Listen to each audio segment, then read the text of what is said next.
सभी बच्चों को नमस्कार। ये आपका कार्यपत्रक नंबर 46 कक्षा 9 का ही हिंदी कार्यपत्रक है। आज आपको इस कार्यपत्रक के अंदर एक नया पाठ दिया गया है, मेरे बचपन के दिन। महादेवी वर्मा द्वारा लिखा गया ये पाठ है। उनके द्वारा लिखा गया अपने बचपन के बारे में दिया गया संस्मरण है। तो इसको पाठ का आपको इस कार्यपत्रक में आपको पाठ का एक गद्यांश दिया गया है और उस पर आधारित कुछ प्रश्न उत्तर भी दिए गए हैं। तो इन प्रश्नों के उत्तर जानने के लिए बच्चों हम इस गद्यांश को पढ़ लेते हैं और समझ लेते हैं। गद्यांश को ध्यानपूर्वक पढ़कर पूछे गए प्रश्नों के उत्तर दें। बचपन की स्मृतियों में एक विचित्र सा आकर्षण होता है। बच्चों, स्मृतियों का अर्थ होता है यादें। कभी कभी लगता है जैसे सपने में सब देखा होगा। परिस्थितियाँ बहुत बदल जाती हैं। अपने परिवार में मैं कई पीढ़ियों के बाद उत्पन्न हुई। मेरे परिवार में प्रायः 200 वर्ष तक कोई लड़की थी ही नहीं। सुना है उसके पहले लड़कियों को पैदा होते ही परम धाम भेज देते थे। फिर मेरे बाबा ने बहुत दुर्गा पूजा की। हमारी कुलदेवी दुर्गा थी। मैं उत्पन्न हुई तो मेरी बड़ी खातिर हुई और मुझे वह सब नहीं सहना पड़ा जो अन्य लड़कियों को सहना पड़ता है। परिवार में बाबा फारसी और उर्दू जानते थे। पिता ने अंग्रेजी पढ़ी थी। हिंदी का कोई वातावरण नहीं था। मेरी माता जबलपुर से आई, तब वे अपने साथ हिंदी लाईं। वे पूजा पाठ भी बहुत करती थीं। पहल उन्होंने मुझको पंचतंत्र पढ़ना सिखाया। बच्चों, इस गद्यांश में महादेवी वर्मा ने अपने परिवार के बारे में थोड़ी सी जानकारी दी है। क्या बताया उन्होंने? सबसे पहले तो बचपन की यादों के बारे में बताया है। बचपन की यादें हमें बड़ी आकर्षक लगती हैं। बचपन होता ही बड़ा आकर्षक है। बच्चों, आपका भी बचपन, हालांकि बचपन चल रहा है, लेकिन जो छोटे बच्चों वाला बचपन बीत गया तो आपको बहुत सारी यादें ऐसी होंगी जो लगता होगा कि ये सपना सा है तो बहुत अच्छा है ये याद, लेकिन अब लगता है जैसे सपना है। परिस्थितियाँ बहुत बदल जाती हैं। सिचुएशंस बदल गई होंगी क्योंकि ज़माना हमेशा बदलता रहता है। अब उसके बाद आती है लेखिका अपने परिवार की जानकारी देने के बाद। क्या कह रही हैं वो? मैं अपने परिवार में मैं कई पीढ़ियों के बाद उत्पन्न हुई। क्या कह रही हैं वो? अपने परिवार में कई पीढ़ियों के बाद उत्पन्न हुई थी। और क्या बताया उन्होंने? उनके परिवार में उससे पहले 200 वर्षों तक कोई लड़की नहीं थी। उसका क्या कारण दिया है? उन्होंने कारण दिया है कि शायद लड़कियों को पैदा होते ही परम धाम भेज दिया जाता होगा, यानी कि पैदा होते ही बच्चियों को मार दिया जाता होगा। बेटे, इस पाठ में उन्होंने एक बहुत बड़ी समस्या उठाई है, भ्रूण हत्या की। आजकल तो हम भ्रूण हत्या कह रहे हैं, कन्या हत्या की। लड़कियों को बहुत अलग अलग तरीके से अलग अलग राज्य में कुछ प्रथाएं बनाई हुई थी, ठीक है। जैसे कि पंजाब में एक बिल्कुल प्रजाति होती है, एक छोटी सी जाति, उपजाति होती है, कुड़ी मार कहा जाता है उसे। कुड़ी मीन्स लड़की, कुड़ी मार। और अलग अलग तरीक़ों से हर राज्य में लड़कियों को क्योंकि बोझ समझा जाता है, तो अलग अलग राज्य में अलग अलग परंपरा से अलग अलग तरीक़ों से लड़कियों को मार दिया जाता है। ऐसा पहले बहुत होता था, लेकिन उसके बाद एक चिकित्सा विज्ञान ने एक आविष्कार किया, अल्ट्रासाउंड आप जिसे कहते हैं।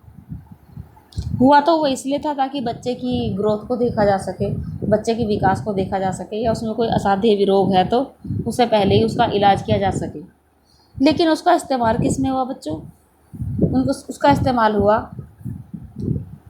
ये देखने के लिए कि स्त्री के गर्भ में लड़का है या लड़की, और ऐसे लोगों का और काम आसान हो गया और गर्भ में ही बच्चियों को मार दिया जाने लगा, जो आप सुनते हैं कन्या भ्रूण हत्या के नाम से।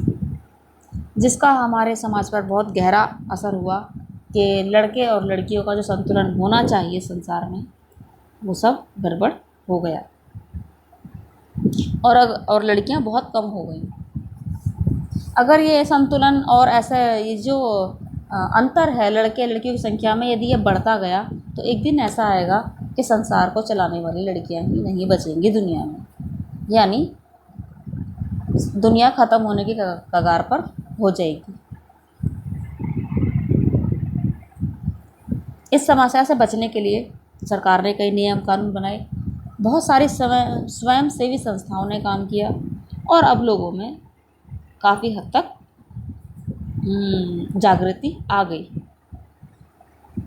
तो लेकिन क्योंकि ये अल्ट्रासाउंड वाला जो आज का है, लेखिका ने अपने समय की बात बताई है, तो लड़कियों को पैदा होने के बाद मार दिया जाता था। मेरे बाबा ने बहुत दुर्गा पूजा की। अब क्योंकि लड़कियां नहीं थी, काफ़ी टाइम से नहीं थी, तो लेखिका के बाबा ने क्या किया, बहुत अधिक दुर्गा पूजा की। उनकी कुलदेवी कौन थी? दुर्गा पूजा। कुलदेवी यानी परिवार की देवी, जो हमें परंपरा में मिलते हैं देवी देवता, वो कौन से थे? वो थी, उनकी थी दुर्गा देवी थी। देखो, कुल की देवी दुर्गा देवी हैं, लेकिन लड़कियों को प्यार नहीं करते थे उनकी पीढ़ी में के पहले लोग। मैं उत्पन्न हुई तो मेरी बड़ी खातिर हुई, यानी लेखिका का कहना है कि जब वो पैदा हुई तो उनकी बहुत ज़्यादा खातिरदारी हुई और उनको बड़े लाड प्यार से रखा गया। उन्हें लड़कों की तरह पाला गया। उन्हें वो सब नहीं सहना पड़ा जो उस तरह ज़माने की लड़कियां सहती थी, यानी कि उनको वो सब अधिकार मिले जो और लड़कियों को नहीं मिलते थे, जैसे कि शिक्षा पाने का अधिकार, कहीं घूमने फिरने का अधिकार और बहुत सारी आज़ादियाँ जो उनको मिली थी उस समय लड़कियों और लड़कियों को नहीं मिलती थी।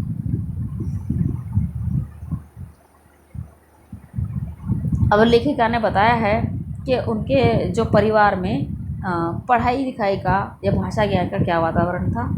तो उनके अनुसार उनके परिवार में उनके जो बाबा थे, दादा थी, वो फ़ारसी और उर्दू जानते थे और पिता अंग्रेज़ी भाषा जानते थे। उनके घर में कोई हिंदी नहीं जानता था। लेकिन जब महादेवी वर्मा की माता जी इस परिवार में आई तो वो है जबलपुर से आई थी और अपने साथ हिंदी लाई थी, यानी हिंदी भाषा अपने साथ लाई थी। और उनके आने से ही हिंदी परिवार में हिंदी का आगमन हुआ, हिंदी भाषा का आगमन हुआ। और महादेवी जी की माता जी जो हैं वह पूजा पाठ बहुत करती थी, बड़ी धार्मिक महिला थी।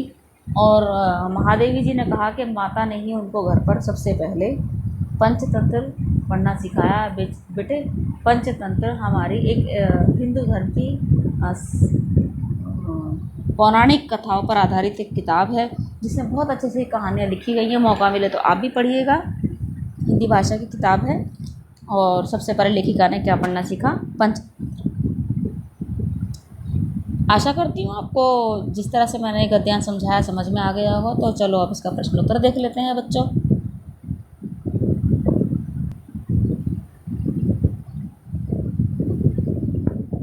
पहला प्रश्न है, बचपन की स्मृतियाँ कैसी होती हैं? गद्यांश में से ही चुनना है हमें, लेकिन लिखना अपने शब्दों में है। देख लेते हैं बच्चों। देखो, मैंने यहाँ पे निशान लगाया है और नंबर 1 लिखा है। बचपन की स्मृतियों में एक विचित्र सा आकर्षण होता है। कभी कभी लगता है जैसे सपने में सब देखा होगा। परिस्थितियाँ बहुत बदल जाती हैं। इन पंक्तियों में से हमें उत्तर लेना है, लेकिन लिखना अपने शब्दों में। देखते हैं, बचपन की स्मृतियाँ कैसी होती हैं? तो हम इसका उत्तर लिख सकते हैं, बचपन की स्मृतियाँ बड़ी ही आकर्षक होती हैं, बड़ी विचित्र होती हैं और जब हम उनको याद करते हैं तो हमें ऐसा लगता है कि जैसे मानो सब कुछ सपने में हुआ हो। बस इतना ही लिखना है अपना उत्तर। प्रश्न 2, लेखिका किन परिस्थितियों में पैदा हुई थी?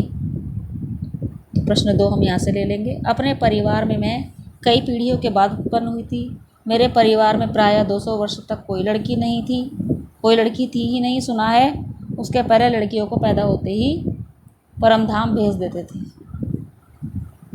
तो क्या परिस्थिति थी? लेखिका के परिवार में पिछले उनके जन्म से 200 वर्ष पहले तक कोई लड़की नहीं थी। उन्होंने यह स्वीकार किया है कि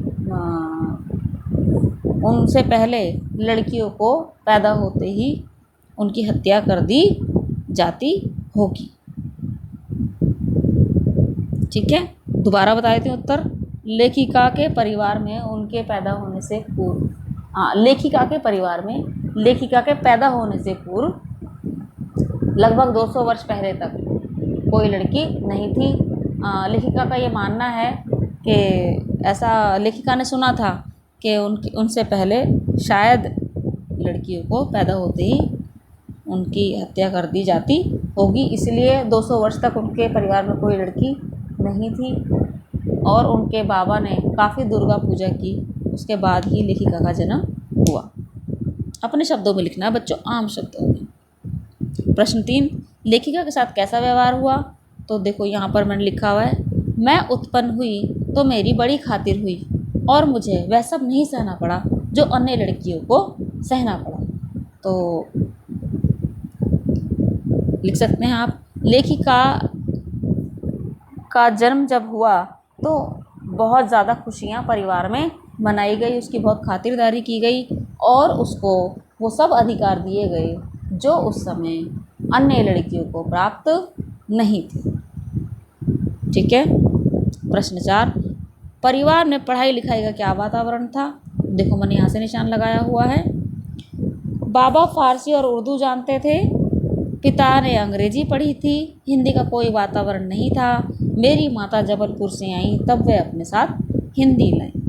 तो आप इसमें लिख सकते हो, परिवार में लेखिका के बाबा उर्दू फारसी जानते थे, उनके पिता अंग्रेजी भाषा जानते थे और लेखिका की माता हिंदी भाषा जानती थी और लेखिका की माता ने उन्हें सबसे पहले पंचतंत्र पढ़ना सिखाया। ठीक है। प्रश्न 5, महादेवी जी के इस संस्मरण को पढ़ते हुए आपके मानस पटल पर भी अपने बचपन की कोई स्मृति उभर आई होगी, उसे लिखिए। बच्चों मानस पटल यानी आपकी मानस यानी मस्तिष्क के पटल पर यानी दिमाग में कोई बात कोई भी याद आई होगी उसे लिखना है। बच्चों आपको ये उत्तर स्वयं लिखना है, अपनी अपनी यादें लिखनी अपने बचपन की, कोई अच्छी कोई अजीब, जैसी भी आपकी याद है कोई जो उस समय आपको याद आ रही है, क्योंकि ये परिवार का तो आपको बचपन में अपने परिवार के बारे में ही याद आ रहा होगा, है ना। तो आप अपने बचपन से जुड़ी कोई स्मृति अगर आ रही है तो उसे लिखना है। जैसे कि इस पाठ को पढ़ के मुझे भी एक बात याद आ रही है, जब मैं छोटी थी तो मेरे नाना जी थे और मुझे संडे का दिन याद आ रहा है जब रामायण आती थी। मैं बहुत छोटी थी, पढ़ना भी शायद शुरू नहीं किया था तब तो, लेकिन मुझे ध्यान है सुबह सुबह जब रामायण आती थी 9 बजे, उससे पहले हम सबको सुबह सुबह ही संडे के दिन भी ज़बरदस्ती उठा दिया जाता था और सुबह सुबह नहला धुला के सारा काम कंप्लीट करके और परिवार, क्योंकि आसपास पड़ोस में भी इस समय टीवी नहीं होता था तो आसपास के लोग भी हमारे यहाँ पर टीवी देखने आ जाते थे। उससे पहले घर साफ वाफ करके सब काम कंप्लीट कर लिया जाता था और सर्दियों के दिनों में हमें सुबह सुबह नहला के धुला के कंबल में बिठा दिया जाता था कि अब आप रामायण देखिए। तो ये बात मुझे याद आ रही है, आप भी और हम सब मिलजुल कर टीवी देखते थे, पूरा पड़ोस मिल कर के, जबकि आज ऐसा नहीं है। मुझे ये बात याद आई। आप भी अपने कोई बचपन की याद आपको आ रही है तो उसे आप लिख सकते हैं। उम्मीद करती हूँ आपको ये कार्यपत्रक समझ में आ गया होगा। धन्यवाद।